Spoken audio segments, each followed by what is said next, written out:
Menyedihkan jika kota Surabaya menjadi seperti Wuhan di Cina karena penyebaran COVID-19 yang melonjak, bahkan tertinggi di Jawa Timur. Ketua Rumpun Kuratif Gugus Tugas Percepatan Penanganan COVID-19 Jawa Timur, Dr. Joni Wahyu Hadi, SPBS, mengatakan jumlah kasus COVID-19 di kota Surabaya tercatat paling banyak di antara daerah lain di kawasan Surabaya Raya.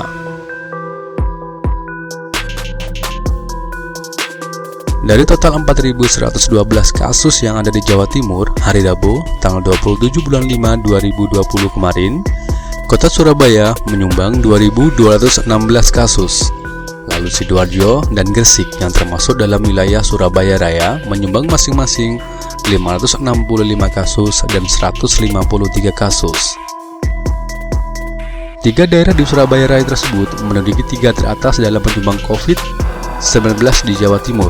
Ia menambahkan, transmission rate penyebaran COVID-19 di Surabaya tergolong tinggi, yaitu mencapai 1,6. Itu berarti, menurut Joni, jika ada 10 orang positif COVID-19 dalam sepekan akan bertambah menjadi 16 orang. Joni mendorong warga Surabaya untuk mematuhi protokol kesehatan agar menghambat penyebaran kasus COVID-19. Joni mengaku kadang menangis di dalam hati saat melihat suasana di tengah masyarakat saat pandemi corona masih mengancam. Ini tidak main-main. Surabaya bisa menjadi Wuhan kalau warganya tidak disiplin, tambah pria yang juga menjabat sebagai Dirut RSU Dr. Sutomo Surabaya tersebut. Dia pun meminta warga Surabaya Raya, khususnya Surabaya, terhadap aturan pembatasan sosial berskala besar PSBB yang saat ini diberlakukan untuk kali ketiga dari 26 Mei sampai 8 Juni 2020. Juru bicara pemerintah untuk penanganan COVID-19 Ahmad Yuryanto memaparkan data terbaru penambahan kasus COVID-19 terbanyak terjadi di Jawa Timur dengan 170 kasus baru hingga Kamis tanggal 28 bulan 5 2020. Perubahan ini terjadi selama 24 jam terakhir atau sejak Rabu tanggal 27 bulan 5 2020 pukul 12 waktu Indonesia Barat. Sementara itu, pasien meninggal dunia mencapai 337 orang setelah ada tambahan 15 pasien. Adapun pasien yang masih dirawat di rumah sakit rujukan tercatat 3.208 orang. Lalu, total jumlah pasien dalam pengawasan PDP 6.071 orang. Pasien yang masih diawasi 2.876 orang, selesai diawasi 2.614 orang, dan orang dalam pemantauan atau ODP berjumlah 24.090 orang. Dengan tingkat kasus seperti itu, kita harus sangat waspada, kesadaran masyarakat harus betul-betul ditingkatkan, dan semoga kata-kata Wuhan kedua tidak terjadi di Surabaya tercinta. Untuk Bu Risma beserta jajarannya yang saat ini sedang bekerja keras untuk menanggulangi dan memutuskan rantai penyebaran corona, semoga selalu sabar dan semoga berhasil.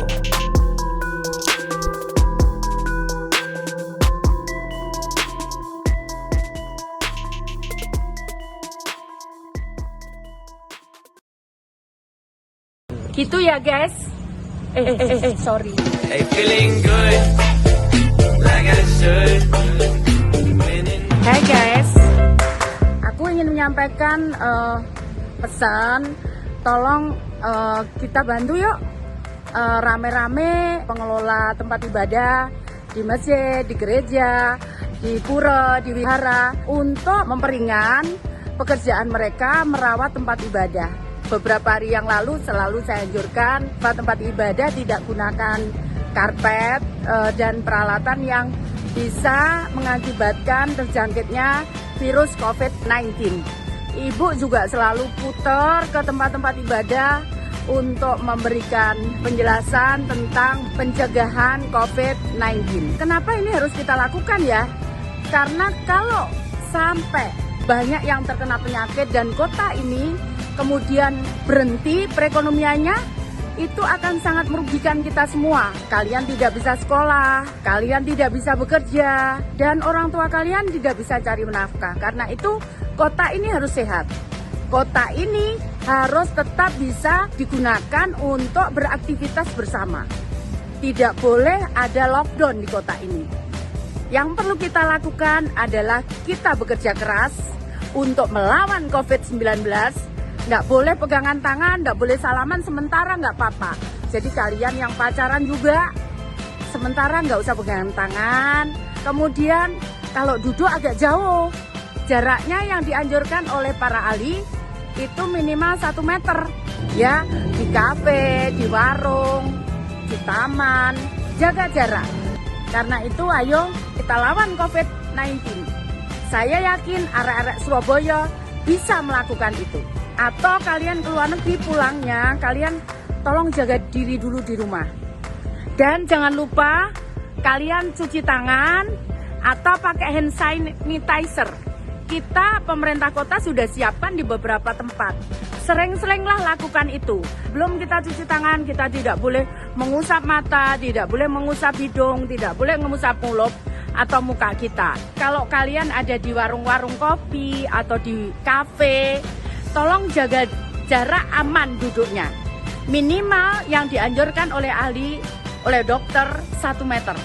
Kalau kita di tempat-tempat umum, kalian bisa gunakan masker seperti ibu ini untuk berjaga-jaga. Gitu ya guys. Ibu berharap COVID-19 bukan menjadi halangan kita untuk maju. Tapi kita harus bekerja keras mencegahnya.